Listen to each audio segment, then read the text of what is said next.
পুরান ঢাকার ফরাশগঞ্জে দাঁড়িয়ে আছে একটি লাল রঙের পুরনো ভবন।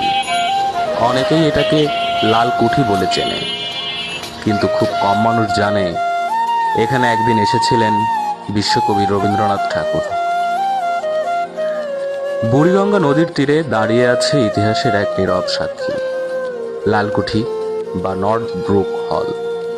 প্রায় ১.৫ শতাব্দী ধরে এই ভবন ঢাকার ইতিহাস, সংস্কৃতি ও স্মৃতির গুরুত্বপূর্ণ অংশ হয়ে আছে।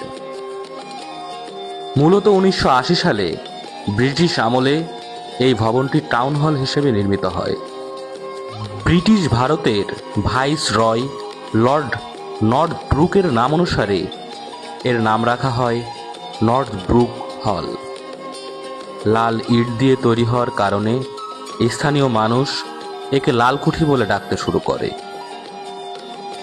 মুঘল ও ইউরোপীয় স্থাপত্যের মিশ্রণে তৈরি এই ভবনের খিলনা দরজা, ছোট মিনার ও অলংকৃত নকশা একে করে তুলেছে অনন্য ও ঐতিহাসিক।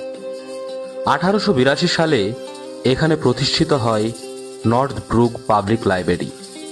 একসময় হাজার হাজার বই নিয়ে এটি ছিল ঢাকার জ্ঞানচর্চার অন্যতম কেন্দ্র।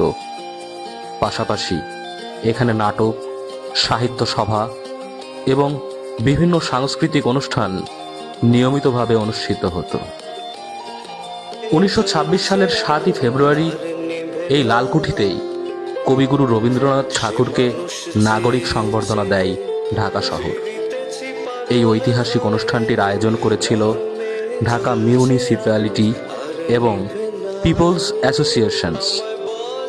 সে সময় ঢাকার অনেক বিশিষ্ট ব্যক্তিবর্গ সেখানে উপস্থিত ছিলেন।